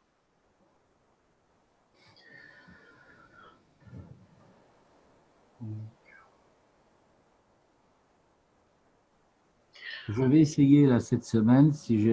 Demain, c'est jeudi. Ah oui, j'ai l'enseignement demain. Ah oui, demain j'ai du boulot, hein. Mais après l'enseignement de jeudi, je vais regarder de façon plus précise les systèmes Bedini. Il faut que je les retrouve. Et une fois que j'aurai retrouvé, je vous en ferai part, je vous le donnerai, à moins que vous cherchiez par vous-même. Ouais, on va chercher. Et moi, je vais voir si j'arrive pas, si je peux demander à Douglas de venir pour la réunion de la prochaine fois, s'il peut. Ce serait sympa de l'inviter et qu'il puisse nous expliquer, lui, comment il a fait pour créer son générateur. Ça pourrait nous aider aussi. Ah, Douglas, il faut le suivre, hein. C'est du petit nègre hein, quand il parle. Il est tellement enthousiaste. Ouais, donc on va essayer. Ouais, Déjà, s'il accepte, ça serait sympa. Ouais. Oui, ça fait longtemps qu'on l'a pas entendu, lui. Ouais. Il y a Emmanuel dans le chat qui a partagé un lien. Là, j'ai été récupérer les photos, je vous les montre. Ok. Peut-être tu l'as déjà montré, j'ai pas vu parce que comme je préparais le cours d'après. Ah il l'a peut-être trouvé finalement, Emmanuel. Générateur de Renan. Ah oui, j'avais sur Voilà, l'iPad. ouais. Ok.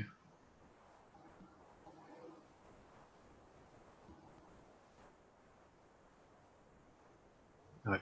Merci pour la photo.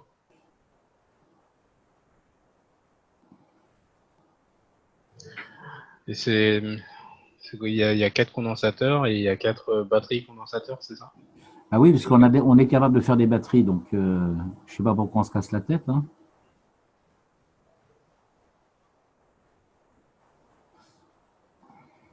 Et en bas à gauche, on voit, il y a 2 pinces dessus, il y a un espèce de petit moteur là. Ouais. Là.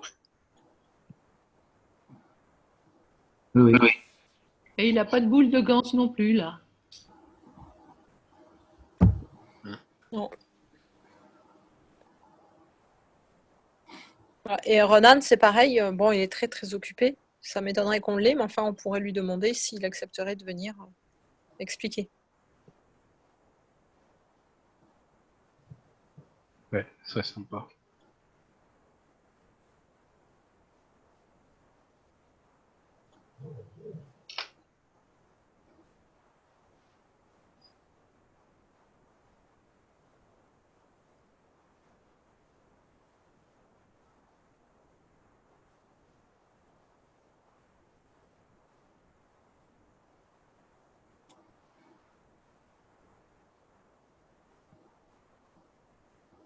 Bon, on va se cantonner à ce système-là déjà. Et concrètement, ça se passe comment? Qui fait quoi? C'est juste une réflexion sur des plans, des schémas, ou les gens vont se mettre à fabriquer chez eux? Là, comment, en pratique, là, Ouais, c'est qu'est-ce ça, que... c'est ça le principe, c'est que chacun puisse fabriquer et qu'il puisse présenter quelque chose pour la prochaine fois et qu'on puisse voir et avancer en fait. Mhm. Voilà. Attends, si c'est pour la prochaine fois, il faut que je commence par faire les bobines. Alors, s'il y a quelqu'un qui a des bobines, peut-être ça serait bien, hein. Après, vous mettez pas la pression, hein, on est là pour Oui, partager. voilà quoi. Oui. C'est plus joyeux que. Il faut absolument faire quelque chose. La vidéo va être déposée à quel endroit? Normalement, elle va être sur la chaîne de la Fondation Cache, comme les enseignements du jeudi. Ok. Et lundi, j'étais dans Understanding Plasma Science, là, et il disait qu'on pouvait tourner les bobines dans le sens qu'on voulait. L'essentiel, c'était de les faire toutes dans le même sens. Donc, ça rejoint ce que vous avez dit à Adil pendant un enseignement. Bon, en même temps, le Understanding Plasma Science, c'était sur les bobines santé, c'était pas sur les bobines magraves. Enfin, magrave, tout est magrave, mais les bobines d'un générateur ou voilà. Mais du coup, c'est après. Tu confirmes, Adil, hein, on tourne dans le sens qu'on veut. Par contre, vous les faites toutes dans le même sens. Ouais, c'est ça. Et Ouais, ils c'est ont ça. bien dit. Alors, bon, je devais vous le dire demain soir, mais je pense que ça c'est approprié de le dire là aussi. C'est que quand on crée quelque chose, la personne qui crée met son énergie dedans. Et donc, quand on va le faire, il faut être dans une bonne énergie. Si on est tracassé par quelque chose, si on est en colère, on a la rage pour quelque chose et on dit tiens, je vais brigoler, je vais faire des bobines, c'est pas le moment en fait. Parce que la chose que vous allez faire, vous allez mettre votre mauvaise énergie dedans. Et du coup, cette chose, eh ben, elle sera pas efficace, voire elle sera pas bonne du tout. J'y reviendrai demain dessus, je vous en dis pas plus. Mais voilà, d'où l'importance de, quand vous faites les choses, de le faire quand on est posé, on est au calme, on a une bonne petite musique en 432 à écouter pendant qu'on fabrique. Et puis on le fait vraiment dans l'amour et puis dans une intention de libérer l'humanité ou une intention vraiment positive de don, voilà, ce genre de choses, d'amour, hein, tout simplement, hein, parce que l'amour est toujours plus fort que ce qui est mauvais. Il gagne toujours en fait. Voilà, donc l'importance de faire vos choses quand vous êtes bien, quand vous avez envie. Oui, ici dans les groupes, pareil, si quelqu'un fait quelque chose, on met tous de l'énergie avec, quoi.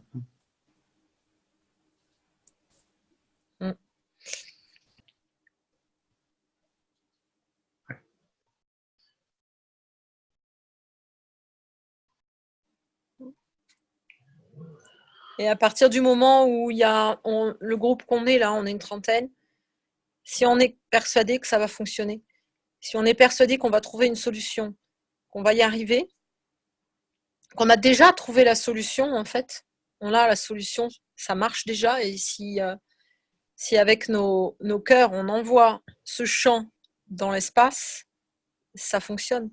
Il faut simplement admettre qu'on l'a déjà.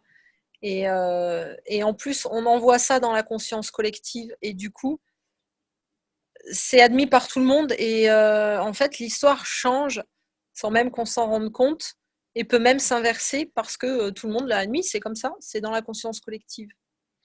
On en reviendra, on y reviendra dessus aussi, on préparera quelque chose, un sujet là-dessus pour mieux expliquer. Bref, croyez-y et ça va marcher.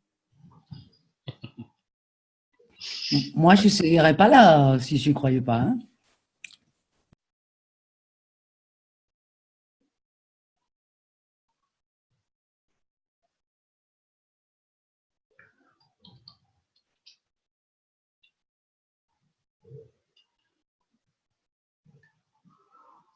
Ouais, pour pousser un peu plus loin, en fait, tous les magraves que vous avez déjà chez vous, quoi, ceux qui ont des magraves, si normalement vous arriviez à... C'est ça le problème, c'est que même moi, je sais pas trop comment on pourrait y arriver, mais je sais que le magrave, tel qu'il est fait actuellement, il pourrait devenir générateur. Et après, l'énergie qu'il faut lui envoyer, je sais pas. Je sais pas si c'est une énergie d'amour ou si c'est plus dans notre réalité qu'il faut que ça soit une réalité qui fonctionne. Voilà, il y a des trucs encore à comprendre, mais je sais qu'il peut fonctionner en générateur. Comme nous, on peut fonctionner en générateur aussi, c'est pareil. Et c'est une histoire de réalité, une histoire d'être convaincu, d'écrire sa propre réalité.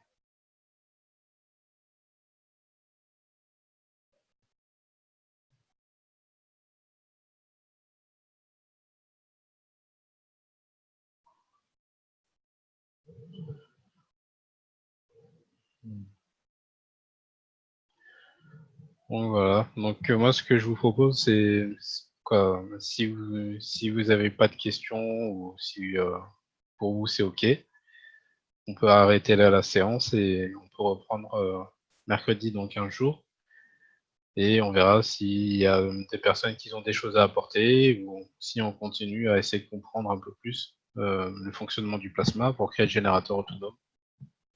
Voilà. Est-ce que c'est ok pour tout le monde? Moi, oui. Ça marche. Ouais, d'accord. Bon, bah, au travail. Ouais. À bientôt alors, à demain. Ah oui, c'est ce qui nous manque, c'est les mises en application. Hein. Ouais, c'est ça. Ouais. La théorie, ça y est, mais il faut appliquer maintenant. Ok, bon, bah, bonsoir à tous. Merci beaucoup, Adil, pour ton atelier. Ouais. Merci à tous, bonsoir. Merci. Merci. Merci à tous d'être Ciao. venus. Ciao. Merci à tous. Au revoir. Un grand merci, Adil. Merci Adil, super, ça fait un plaisir tout le monde. Merci.